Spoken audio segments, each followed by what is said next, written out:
अरे अंश बेटा, जरा इधर तो आना। पीने के लिए एक गिलास पानी तो ला देना। अंश, ओ अंश। देवकी जी अपने पोते अंश को आवाज लगा रही थी, लेकिन अंश अपनी दादी माँ की बातों को अनसुना करते हुए बाहर खेलने दौड़ गया। देवकी जी ने अपनी बहू को आवाज लगाई, लेकिन दोनों बहुओं में से किसी एक ने भी आना जरूरी न समझा। देवकी जी के पति का देहांत हुए 7 महीना हो चुके थे। पति की मृत्यु के बाद अब वह बिल्कुल अकेली पड़ गई थी। देवकी जी के 2 बेटे और 1 बेटी है। बेटी की शादी अच्छे खानदान में करके वह उसकी जिम्मेवारी से मुक्त हो चुकी हैं। दोनों बेटे भी शादीशुदा है। बड़े बेटे राकेश की पत्नी राधिका और छोटे बेटे अमर की पत्नी अंजना है। दोनों का एक एक बेटा है। राकेश के बेटा अंश 10 वर्ष का है, जबकि अमर का बेटा रवि 9 वर्ष का है। दोनों में 1 वर्ष का फर्क था, परंतु दोनों का जन्मदिन एक ही दिन आता था। घर में सभी लोग अपना ख्याल स्वयं रख सकते थे, लेकिन यदि किसी को सहारे की आवश्यकता थी तो वह थी देवकी जी, जिनकी अधेड़ उम्र के साथ शरीर की ताकत और हड्डियों में जान कम होती जा रही थी। अपने घर के आंगन में चारपाई पर देवकी जी अकेली बैठी हुई थी और खुद को बहुत लाचार महसूस कर रही थी। बैठे बैठे यह सोच रही थी कि यह तो कुदरत का नियम है कि जैसे जैसे नई पीढ़ी के शरीर में ताकत बढ़ती है, वैसे ही पुरानी पीढ़ी कमजोर और लाचार हो जाती है। परंतु नई और पुरानी पीढ़ी के बीच इतनी दूरी आ जाएगी कि ना तो बच्चों को उनका अकेलापन दिखेगा, ना ही उनके आंसू नजर आएंगे। ऐसा तो मैंने कभी सपने में भी नहीं सोचा था। जब 7 महीने पहले उनके पति की मृत्यु हुई थी, तब दोनों बेटे और बहुएं उनकी खूब सेवा कर रहे थे। कुछ ही दिन बीते थे जब दोनों बेटों ने आकर कहा, माँ, हमारा इन 2 कमरों में कैसे गुजर हो पाएगा। अब बच्चे भी बड़े हो रहे हैं तो उन्हें भी तो पढ़ाई करने के लिए अलग कमरा चाहिए। पिताजी तो कुछ किए बगैर ही स्वर्ग सुधार गए, अब आप ही कुछ कीजिए। बेटे की यह बात सुनकर देवकी जी कुछ हैरान रह गई और पूछने लगी, लेकिन बेटा, तुम कहना क्या चाहते हो? मैं क्या कर सकती हूँ? मेरे पास तो इतने पैसे भी नहीं हैं कि मैं मकान पर खर्च कर सकूं। तभी उनका छोटा बेटा बोला, माँ, पिताजी ने सारी जमीन जायदाद आपके ही नाम पर कर दी थी। आपकी जो गांव वाली जमीन रखी है उसकी तो आप ही मालकिन हैं। माँ, आप उस जमीन का आधा हिस्सा बेच दीजिए। उसे बेचकर जो पैसे मिलेंगे उससे हम ऊपर की 2 मंजिलें बनवा लेंगे। फिर बड़े बेटे ने कहा, माँ, आप ही सोचिए कि हमारे बच्चे भी बड़े हो रहे हैं, जगह की कितनी कमी हो चुकी है, और फिर कभी कभार बच्चों के दोस्त भी आ जाते हैं, या कभी उन दोनों का जन्मदिन मनाना होता है तो जगह न होने के कारण उन्हें भी शर्मिंदा होना पड़ता है। बेटों के इतना आग्रह करने के बाद देवकी जी सोच में पड़ गई। फिर सोचने लगी कि आज हो या कल, आखिर यह सब कुछ बच्चों का ही तो है। ऐसा सोचते हुए उन्होंने गांव की जमीन का आधा हिस्सा बेच दिया और उस आए पैसे से बेटे को दे दिया और कहा, अब तुम्हें जैसा ठीक लगे तुम वैसा मकान बनवा लो। दोनों बेटों ने ऊपर 2 मंजिल और बनवा ली और फिर कुछ दिन ही बीते। एक दिन उनका बड़ा बेटा उनके पास आया और बोला, माँ, अब आपकी तबीयत ठीक नहीं रहती तो फिर आपको जमीन जायदाद का क्या काम है? अब आप इस बुढ़ापे में तो अपनी जिम्मेवारी अपने बच्चों को सौंप दो और फिर आराम से बहुओं से अपनी सेवा करवाओ। शान से बैठकर हुक्म चलाओ अपनी बहुओं पर। फिर देवकी जी बोली, बेटा, तू यह सब क्या कह रहा है? मैं कहाँ भागी जा रही हूँ? तभी उनका छोटा बेटा अमर अंश और रवि का हाथ पकड़ कर ले आया और बोला, माँ, कल इन दोनों का जन्मदिन है और हम चाहते हैं कि आप इन्हें ऐसा तोहफा दीजिए जो कभी किसी ने न दिया हो। तब देवकी जी बोली, हाँ बेटा, मैं भी इनका जन्मदिन यादगार बनाते हुए देखना चाहती हूँ, लेकिन मैं क्या कर सकती हूँ? कोई अच्छा तोहफा भी नहीं दे सकती। तभी बड़ा बेटा राकेश बोला, माँ, केवल आप ही हैं जो इन्हें अनमोल तोहफा दे सकती हैं। ऐसा कहते हुए उसने अपनी माँ के आगे कुछ कागज रख दिए और बोला, माँ, आपको और कुछ नहीं करना, बस इन कागजों पर अपना दस्तखत कर दीजिए। अरे बेटा, इस पर तो सब कुछ अंग्रेजी में लिखा है, तुम्हारे पिताजी हमेशा कहा करते थे कि दस्तखत करने से पहले कागजों को पढ़ लेना चाहिए, क्योंकि धोखाधड़ी बहुत है। लेकिन यह बात तो पराई लोगों के साथ लागू होती है, यहाँ तुम में से कौन धोखा करेगा। ऐसा कहते हुए उन्होंने कागज पर दस्तखत कर दिए। लेकिन जैसे ही उन्होंने दस्तखत की, उनके मन में ख्याल आया कि पूछना तो चाहिए कि यह कागज किस चीज के हैं। और जब उन्होंने पूछा तो उनका बड़ा बेटा मुस्कुराते हुए बोला, इस पर यह लिखा है कि आप अपने गांव वाले सारे जमीन हमारे नाम पर कर रही हैं। यह सुनकर देवकी जी को एक झटका सा लगा कि कितने चालाकी से दोनों बेटों ने उनसे कागज पर दस्तखत करवा लिए। पर फिर सोचने लगी कि बेटा सही तो कह रहा था कि इस उम्र में मैं जमीन जायदाद का क्या करूंगी। अगर यह मैंने उन्हें दे दिया तो क्या हो गया, अब आराम से रहूंगी। दोनों बहुओं और बेटों से खूब सेवा करवाऊंगी। उसी दिन सुबह सुबह ही देवकी जी पार्क में टहलने के लिए चली गई। थोड़ी सैर करने के बाद वह अपनी सहेली उर्मिला जी के साथ गपशप करती रही और जब घर वापस लौटी तो देखा घर पर कोई नहीं था। रसोई का सामान भी गायब था। एक पल को वो घबरा गई और बच्चों को आवाज देने लगी। इतने में बड़ी बहू ऊपर से चिल्लाई, क्या हुआ माँ जी, इतना क्यों चिल्ला रही हो? हम ऊपर आ चुके हैं सारा सामान लेकर। ठीक है बहू, काम में व्यस्त हो तो मैं ऊपर ही आ जाती हूँ। जैसे ही देवकी जी ऊपर पहुंची और पहला कदम रखा तो बहू जोर से चिल्लाई, आपको दिखाई नहीं देता? घर गंदा कर दिया। अभी अभी मैंने पोछा लगाया था। सूख तो जाने दिया होता। अपनी बहू राधिका के मुंह से ऐसी बातें सुनकर देवकी जी का कलेजा मुंह को आ गया और घबराते हुए बोली, बहू वह मुझे बहुत जोर से भूख लगी थी, अगर मेरे लिए नाश्ता बना देती तो। फिर बहू का गुस्सा से भरा हुआ चेहरा देखते हुए बोली, मैं ऊपर आकर फर्श गंदा नहीं करूंगी, तुम मेरे लिए खाना नीचे ही पहुंचा देना। तभी राधिका बोली, देखिए माँ जी, अभी मैंने कुछ नहीं बनाया खाने को। ऊपर जाकर अपनी छोटी बहू से पूछ लीजिए, उसने कुछ बनाया होगा तो दे देगी। अरे बहू, पहले ही इतनी चीड़ियाँ चढ़कर मेरी सांस फूल गई है, तुम ही कुछ दे दे। माँ जी, अभी मुझे बहुत काम है, एक रोटी बनाने का काम ही नहीं है। इतना कहकर वह चली गई। देवकी जी जैसे तैसे हिम्मत जताकर छोटी बहू अंजना के पास पहुंची। देखा तो वह भी काम में व्यस्त थी। उन्होंने उसे आवाज दी और खाना मांगा तो अंजना ने कहा, माँ जी, अभी मैंने रोटियां नहीं बनाई, रात की रोटियां पड़ी है, आप वही खा लीजिए। देवकी जी रात की बासी रोटी लेकर उदास भाव से नीचे आ गई, परंतु वह समझने में असमर्थ थी कि उनके आगे पीछे माँ जी कहकर सारा दिन उनकी सेवा करने वाली बहुएं आज इतनी अजीब सा बर्ताव क्यों कर रही है। उसी समय उनकी बेटी राधा का फोन आया। माँ कैसी है, आप खाना तो समय पर खाती है ना? तो देवकी जी बोली, बेटा मैं बिल्कुल ठीक हूँ, तेरे दोनों भाई और भाभीियों ने तो मुझे सर आंखों पर बैठा रखा है, तू मेरी चिंता मत किया कर। तेरी भाभी गरम गरम खाना परोस कर गई है, मैं अभी खाना खा रही हूँ, बाद में बात करती हूँ।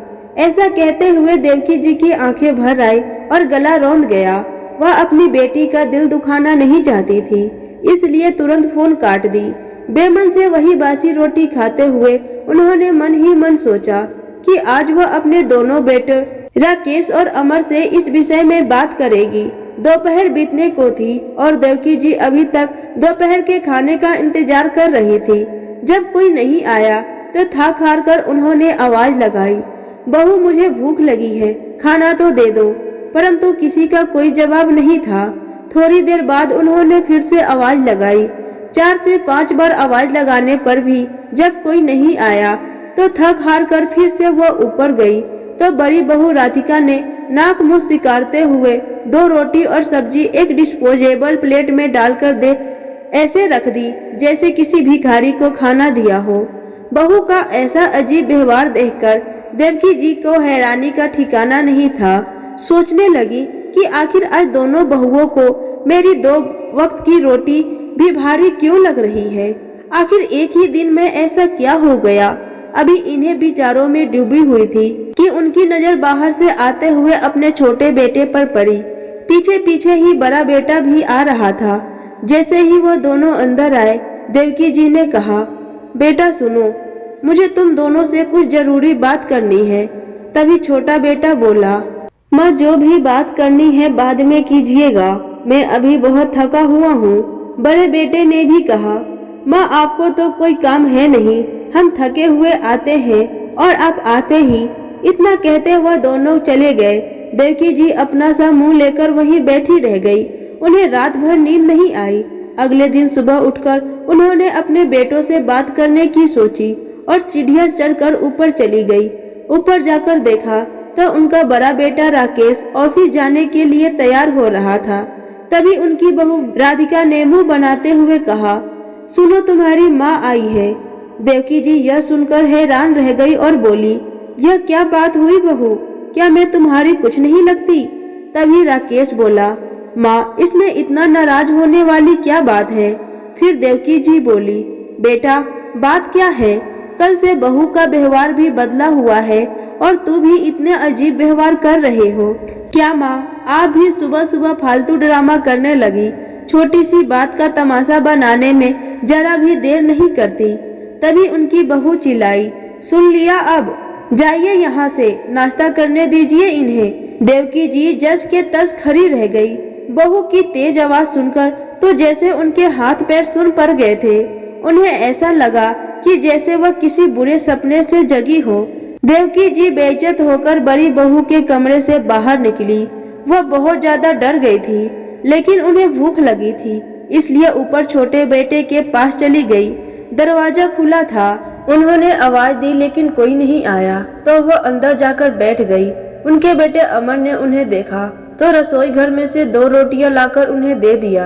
अभी देवकी जी ने पहला टुकड़ा मुंह में डाला ही था, इतने में छोटी बहू भी कमरे से बाहर आ गई और बोली, माँ जी आप यहाँ कैसे? अपनी बहू के इस सवाल को सुनकर उनकी आंखें भर आई। यहाँ कैसे मतलब? अब राधिका बहू ने भी मुझे कह दिया है कि आप यहाँ मत आया करो, और अब तुम भी ऐसी बातें करोगी तो मैं कहाँ जाऊंगी? अपनी माँ की यह बात सुनकर अमर ने उन्हें कहा, माँ आप पहले खाना खा लीजिए, फिर बात कर लेना। अमर को अपनी माँ के साथ नरमी से पेश आता देख छोटी बहू अंजना उसे गुस्से से देखने लगी, परंतु उस समय कुछ नहीं कहा। अगले दिन जब उन्होंने अपने बड़े बेटे राकेश से दवाइयाँ लाने को कहा तो बड़ी बहू राधिका ने इस पर जवाब दे दिया कि हमने अपने खर्चे तो पूरे नहीं होते तो आपका खर्चा कैसे उठाए? बात केवल 2 रोटी की होती तो चलता था, आपके खर्चे तो कम नहीं है। कपड़ों का खर्चा, दवाइयों का खर्चा, खाने पीने का खर्चा। ना बाबा, हमसे तो यह सब खर्चा नहीं उठाया जाएगा। अब देवकी जी ने बड़ी बहू के पास जाकर खाना मांगना छोड़ दिया था। अब तीनों समय का खाना छोटी बहू के यहाँ से ही खाना पड़ता था। कुछ दिन ऐसे ही चलता रहा। एक दिन जब देवकी जी खाना खाने के लिए अपनी छोटी बहू के पास जा रही थी, तभी उन्हें छोटी बहू की आवाज आई। वह अपने पति से झगड़ रही थी, कुछ सीखो बड़े भैया और बड़ी भाभी से। उन्होंने तो अपना पलड़ा झाड़ दिया और हमारे मत्थे मर दिया आपकी माँ को। हमारे खर्चे पहले कुछ कम है क्या? तभी अमर बोला, तुम्हारी बात ठीक है अंजना, जब बड़े भैया अपनी जिम्मेवारी नहीं निभा रहे तो फिर माँ का सारा बोझ हम ही क्यों उठाए? मैं बड़े भैया से बात करके उन्हें वृद्ध आश्रम भेजने का इंतजाम करता हूँ। बेचारी देवकी जी यह सुनकर तो हैरान ही रह गई और वहीं से वापस नीचे आ गई। अब किसी बेटे और बहू के पास जाने की उनकी हिम्मत नहीं रही थी। आज उनकी बर्दाश्त की हद खत्म होती जा रही थी, क्योंकि उन्हें खाना खिलाना तो दूर, अब उन्हें कोई इस घर में देखना भी नहीं चाहता था। वह अकेली ठुकराई हुई सी आंगन की चरपाई पर बैठी रही। सभी का आंगन में से आना जाना चलता रहा, परंतु किसी के पास इतना समय नहीं था कि अपनी बुढ़ी माँ के पास 2 पल के लिए बैठ ही जाए। जब बेटे और बहू ने अपनी जिम्मेवारी से पल्ला झाड़ लिया था तो फिर वह अपने पोतों से क्या उम्मीद करती? आखिर वो भी तो अपने माता पिता के ही नक्शे कदम पर चल रहे थे। इतने बड़े परिवार होते हुए भी देवकी जी अकेलेपन और भूखमरी की मार झेल रही थी। आज बगैर कुछ खाए पिए वह टहलने के लिए निकल गई तो उनकी सहेली उर्मिला जी ने महसूस किया कि वह कुछ गुमसुम सी है। थोड़ी देर तो उन्होंने सोचा कि वह खुद ही बात बता देगी, परंतु जब देवकी जी ने कुछ नहीं बताया तो उर्मिला जी ने उनसे उनकी परेशानी का कारण पूछा। तभी देवकी जी आंसुओं से भरी आंखें लिए बोली, क्या बताऊं उर्मिला, जब मैंने बेटी को जन्म दिया था तो हम लोगों को लग रहा था कि हमारे सिर पर किसी ने बहुत बड़ा बोझ रख दिया हो, क्योंकि हमें उसके लिए दहेज जोड़ना पड़ेगा, पढ़ा लिखा कर दूसरे घर में भेजना पड़ेगा। लेकिन जब मेरे एक के बाद दो बेटे पैदा हुए तब तो मैं फूले न समाती थी और उनके पिता का तो सीना गर्व से चौड़ा हो गया था। हमें लगता था कि शायद हमारे पिछले कर्मों का फल है, हमने मोटी दान किए होंगे जो इस जन्म में यह कृपा बरस रही है। और मुझे ऐसा महसूस हुआ कि जैसे मैंने तो गंगा नहा लिया हो। बेटे के साथ तो मेरा बुढ़ापा आराम से कटेगा और वह मेरी बुढ़ापे की लाठी बनेंगे। मैं तो पूरी उम्र इसी खुशफहमी में बिता दी कि हम बच्चों के ऊपर आज जो खर्चा कर रहे हैं वह हमें बुढ़ापे में सूद समेत वापस कर देगा। अपनी सारी जमा पूंजी हमने अपने बच्चों को उनके पैरों पर खड़ा करने के लिए लगा दिए, यहाँ तक कि अपनी सेहत पर ध्यान भी नहीं दिया। जब पति का साथ भी छूट गया और सेहत भी साथ छोड़ने लगी है और दोनों बेटे हैं कि मेरी दवाइयों का खर्चा उठाना तो दूर, अब तो उनसे 2 वक्त की रोटी तक नहीं खिलाई जाती। अपनी बुढ़ी माँ को सारी बात बताते हुए उनकी आंखों से आंसू बह निकला, उनका गला रौंद सा गया। उर्मिला जी ने उन्हें पानी पिलाया और तसल्लियाँ दी कि सब ठीक हो जाएगा। फिर देवकी जी बोली, पता नहीं उर्मिला, इस उम्र में अब और क्या क्या देखना बाकी रह गया है। भूख से तड़पने के बाद भी अब तक मेरे प्राण नहीं निकले हैं। इतना कहते कहते वह फूट फूट कर रोने लगी और वहीं जमीन पर बैठ गई। उर्मिला जी ने उन्हें हौसला दिया और उन्हें उठाते हुए कुर्सी पर बैठाया और बोली, देखो देवकी, यदि तुम ऐसे ही हार मान जाओगी तो इसके बाद भी तुम्हारे बच्चे तुम्हारे साथ जाने क्या क्या करेंगे। लेकिन यदि तुम हिम्मत दिखाती हो और गलत के खिलाफ आवाज उठाती हो तो अपना बचा हुआ जमीन और जीवन बहुत अच्छे से बिता सकती हो। अपनी सहेली की यह बात सुनकर देवकी जी कुछ सोच में पड़ गई। अब तुम मेरे साथ चलो। उर्मिला जी देवकी जी को अपने साथ एक ठेले पर ले गई, जहां उन्होंने भरपेट खाना खिलाया और फिर देवकी जी घर लौट आई। काफी देर देवकी जी कुछ सोच विचार में पड़ी रही। शाम हो चुकी थी, परंतु देवकी जी को दोपहर का खाना भी नसीब नहीं हुआ था। फिर खुद ही हिम्मत करके जो थोड़े बहुत पैसे थे लेकर पास के किराने की दुकान पर चली गई और एक ब्रेड का पैकेट खरीद लाई। तभी उनकी बेटी राधा अपने पति के साथ माँ को मिलने पहुंची तो देखी उस समय देवकी जी ब्रेड खा रही थी। अपनी बेटी राधा को देखते ही उन्होंने ब्रेड का पैकेट छिपा दिया और बोली, अरे बिटिया, तू कब आई? तूने तो आने के बारे में बताया भी नहीं। माँ, जब से मैंने आपसे फोन पर बात की थी तो मुझे तभी एहसास हो गया था कि कुछ ठीक नहीं है, इसलिए मैं आपसे मिलने चली आई। मुझे साफ साफ बताइए कि बात क्या है। बिटिया, मैंने तुझसे कहा था कि सब कुछ ठीक है, तो बिना सैर पैर की ही चिंता कर रही थी। देवकी जी ने नजरें चुराते हुए कहा। तभी दरवाजे से आते हुए उर्मिला जी की आवाज आई, क्या खाक ठीक है देवकी? राधा बेटी, अच्छा किया जो तू चली आई। मैं तुझे बताती हूँ कि तेरी माँ कैसे एक एक दिन काट रही है। उर्मिला जी ने सारा वृत्तांत राधा को कह सुनाई। सारी बात सुनकर राधा हक्का बक्का रह गई। उसे विश्वास नहीं हो रहा था कि उसकी माँ पर जान छिड़कने वाले भाई इतने लालची कैसे हो गए। देवकी जी का दामाद तो यह सारी बातें सुन रहा था। कहने लगा, माँ जी, मेरा एक बहुत अच्छा दोस्त वकील है। आप एक काम कीजिए, अपने प्रॉपर्टी के कागज उठाइए और हमारे साथ चलिए।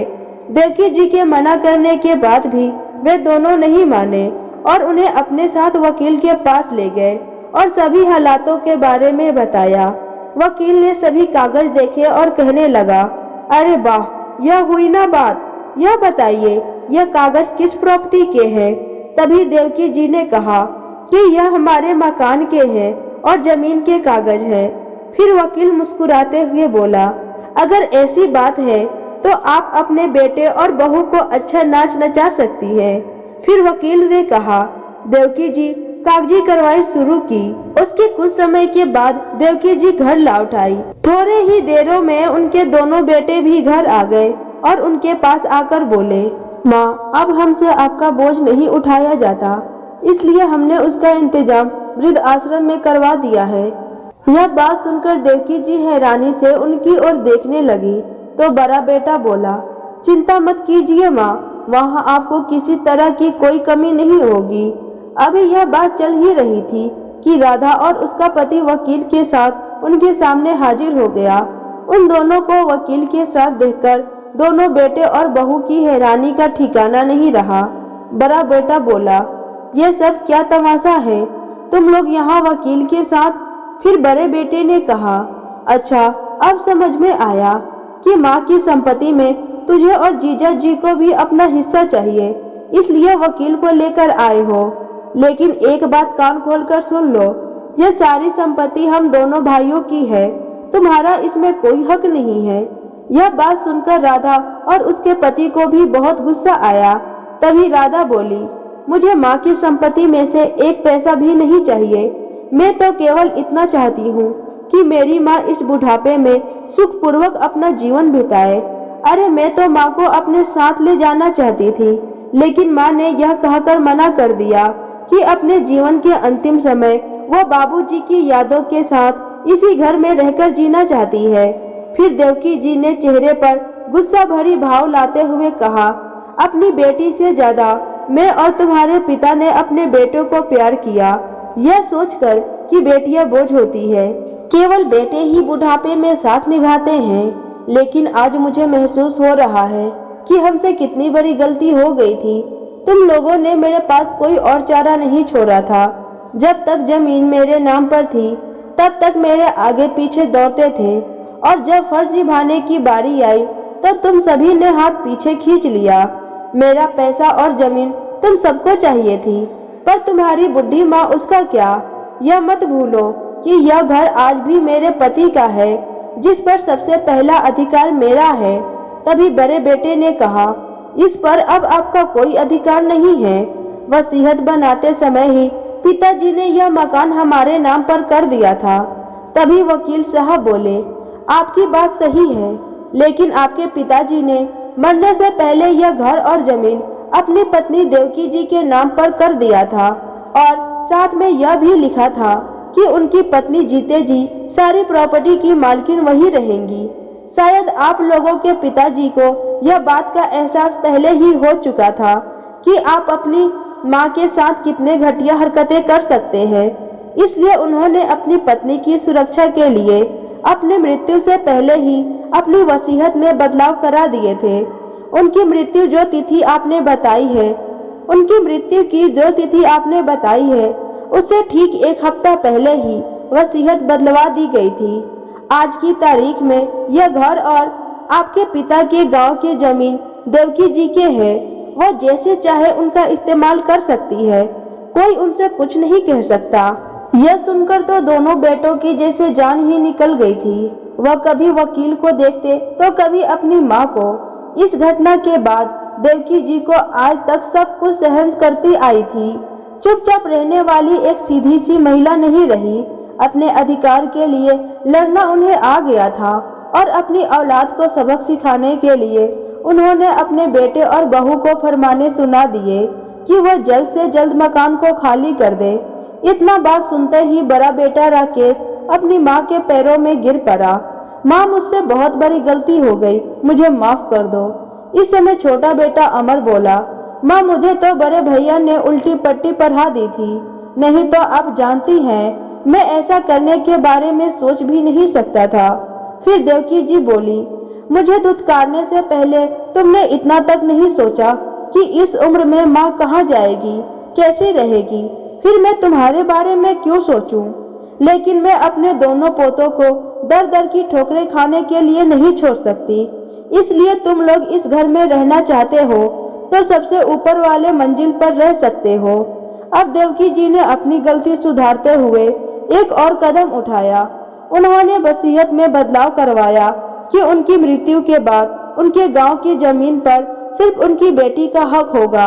अपनी सहेली की मदद से उन्होंने अपने मकान के बीच वाले मंजिल किराए पर चढ़ा दिए और सबसे नीचे स्वयं रहने लगी। राधा ने उनके लिए खाना बनाने, साफ सफाई करने और कपड़े धोने के लिए एक मेड भी लगवा दिया। अब देवकी जी को अच्छा खाना नसीब होने लगा। अपनी सासू माँ का यह बदला हुआ रूप देखकर दोनों बहुएं हैरान रह गई थी। हैरान तो दोनों बेटे भी थे और दिल के किसी कोने में उन्हें एहसास भी था कि उनसे बहुत बड़ी गलती हो चुकी है, जिसकी खामी आज उन्हें भुगतना पड़ रहा है। तो दोस्तों, कैसी लगी आपको मेरी आज की कहानी? अगर वीडियो अच्छी लगी हो तो वीडियो को लाइक करें, कमेंट करें और शेयर करें। चैनल को सब्सक्राइब करना ना भूलें। तो मिलते हैं एक और नई कहानी के साथ। वीडियो को पूरा देखने के लिए आपका बहुत बहुत धन्यवाद।